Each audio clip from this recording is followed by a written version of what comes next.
gacantii kale oon geysan karana waa geysanaynaa waxna kala hari mayno meel kastoo dagaalku ka socdo oo ay ugu dambeeyeen deegaanada Hirshabeelle reer Galmudug qayb bay ka yihiin meel kasta oo dagaalka gacsoo ka socdana mid baan u nahay si wada jir ah la dagaalamayna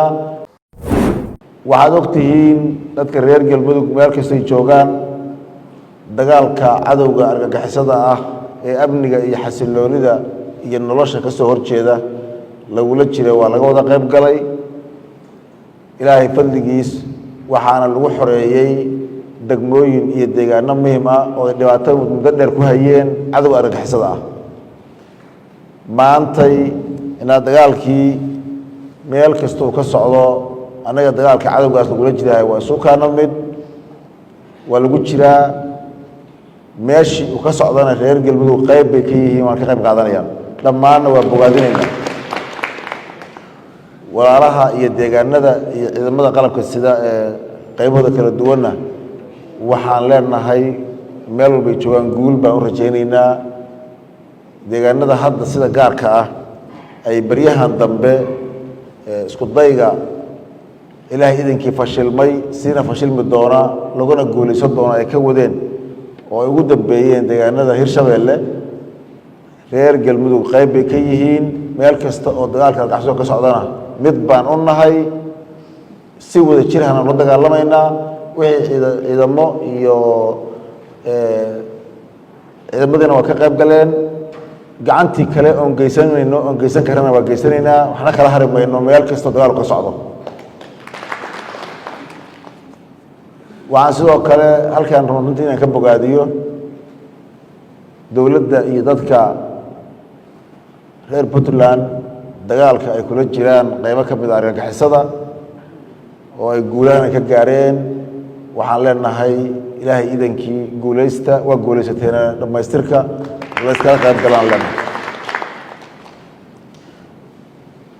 waxaan leenahay Soomaali meel ay joogtaba cadowgaas argagixisada ah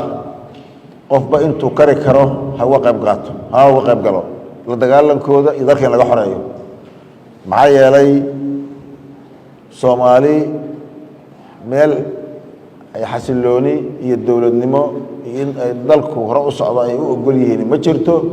meel gaar ah oo ka badbaadaysan ma jirto saas darteed meeshay joogaan intay ka maqan yihiinba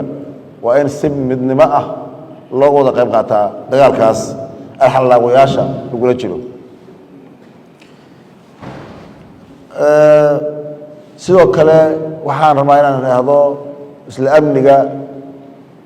si gaar ah hay'adaha dowladda Galmudug gaar ahaan hay'adaha amniga gobolada iyo degmooyinka inay xil isaga saaraan inay cadowgu iska hor keenaan bulshadeena oo aad ogtihiin inay dhaqamadooda xun ka mid tahay oo ay ku hawlan yihiin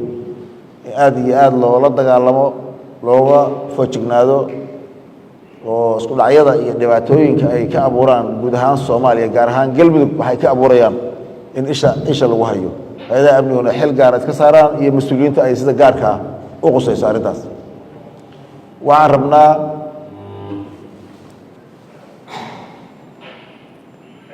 in dadka lagu ogaado ama qayb ka noqda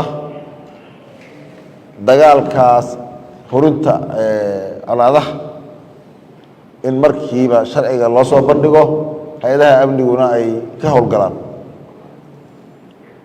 argagixisada arxanka daran iyo kuwa ka shaqeeya amni xumada iyo dhaqan xumada iyo iska horkeenka ka shaqeeya ama xiriir bay leeyihiin oo u shaqeynayaan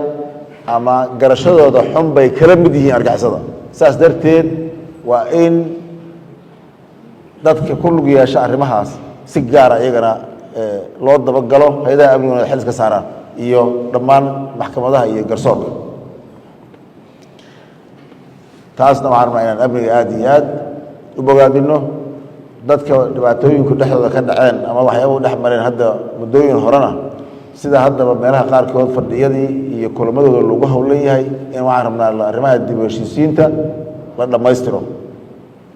oo aan cadowga loo noqon